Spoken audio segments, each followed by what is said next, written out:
இது ஒரு மனைவியை டார்ச்சர் பண்ணுற சைக்கோவோட கதை. அவன் ஒரு மாற்றுத்திறனாளி, மனைவியோட உதவி இல்லாமல் எதுவுமே செய்ய முடியாது. மனைவி கொஞ்ச நேரம் பக்கத்து வீட்டுக்காரவங்களுடைய நாயை கொஞ்சினதுக்காக அந்த நாய் எப்படியும் பழி வாங்கிடணும்னு ஒரு கறித்துண்டில் நிறைய முள்ளெல்லாம் சொருகி அந்த நாய்க்கு போட்டுறான். அந்த நாய் 2-3 நாள் உடம்பு சரியில்லாமல் வயிறு கிழிஞ்சு இறந்து போயிடுது. அதை பார்த்ததுக்கு அப்புறம் தான் இந்த சைக்கோவுக்கு ஒரு நிம்மதியே வருது.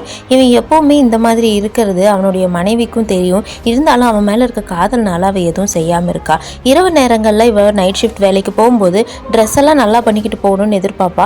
ஆனால் அவள் எப்படி இவனை ஏமாத்துறா அப்படிங்கிற ஒரு நினப்பில் இவன் அவளுக்கே தெரியாமல் அவளுடைய ஃபோனில் ஒரு ஸ்பை ஆப்பை இன்ஸ்டால் பண்ணி வச்சுருப்பா. ஒரு நாள் அவளுடைய ஃப்ரெண்டுக்கு இவன் பேசிகிட்டு இருக்கும்போது நீ அவனை டைவர்ஸ் பண்ணிடுன்னு பேசுவா. இருந்தாலும் இவன் அதெல்லாம் வேண்டாம், இருந்துக்கிறேன் அப்படின்ற மாதிரியே சொல்லுவாள். ஒரு நாள் இரவு நான் உனக்காக பிடிச்சதெல்லாம் சமைச்சு வச்சுருக்கேன் இவன் ஆசையாக சொல்லும்போது அவளும் உண்மையாகவே ரொம்ப சந்தோஷப்பட்டு இவன் கூட டின்னர் சாப்பிட்லான்னு நினைப்பா. அந்த நேரத்தில் இவன் நம்ம 2 பேத்துக்கு ஒரு குழந்தை வேணும், ஆனால் என்னால் உனக்கு ஒரு குழந்தை கொடுக்க முடியாது, நம்ம வேணால் IVF மாதிரி ஏதாவது ஒரு ட்ரீட்மெண்ட் பண்ணி குழந்தைய எடுத்துக்கலாம் அப்படின்னு சொல்கிறாங்க. அப்போ இந்த மனைவி இப்போதைக்கு அது முடியாது, எனக்கு கொஞ்சம் வேலையில் கான்சன்ட்ரேட் பண்ணணும், கண்டிப்பாக நம்ம ஒரு குழந்தை பெற்றுக்குவோம், நீங்கள் கவலைப்படாதீங்க, ஆனால் இப்போ அது கரெக்டான நேரம் இல்லைன்னு சொல்கிறான்.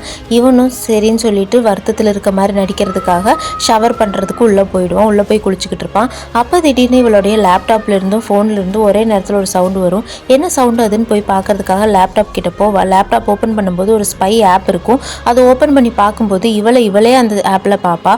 அப்போ தான் தெரிஞ்சது இவளுக்கே தெரியாமல் இவனோட ஃபோனை அவன் ஹேக் பண்ணி வச்சுருக்கான். இவளை கண்காணிச்சுக்கிட்டே இருக்கான். ஃப்ரெண்டுக்கிட்ட பேசினதையெல்லாம் இவன் எடுத்து வச்சுருக்கான்னு இவளுக்கு அப்போ தான் ஞாபகம் வருது. அப்போவே இவள் ஃப்ரெண்டு சொல்லியிருப்பா, நீ அந்த மாதிரி சைக்கோ கூட வாழாத, தயவு செஞ்சு அங்கேருந்து வந்துடு, அவனை கண்ட்ரோல் பண்ணிக்கிட்டு இருக்கான், அவனுடைய இயலாமையை காமிச்சு உன்னை கண்ட்ரோல் எடுத்துக்கிட்டு இருக்கான்னு. அப்போ தான் இவன் வெளியே வரான். குளிச்சுட்டு ட்ரெஸ்ஸை மாற்றுறதுக்காக அவனுடைய மனைவியை கூப்பிட்டுக்கிட்டே இருக்கா. இவன் வராததுனால வெளியே பார்க்கும்போது லேப்டாப்பை இவன் பார்த்துட்றான்.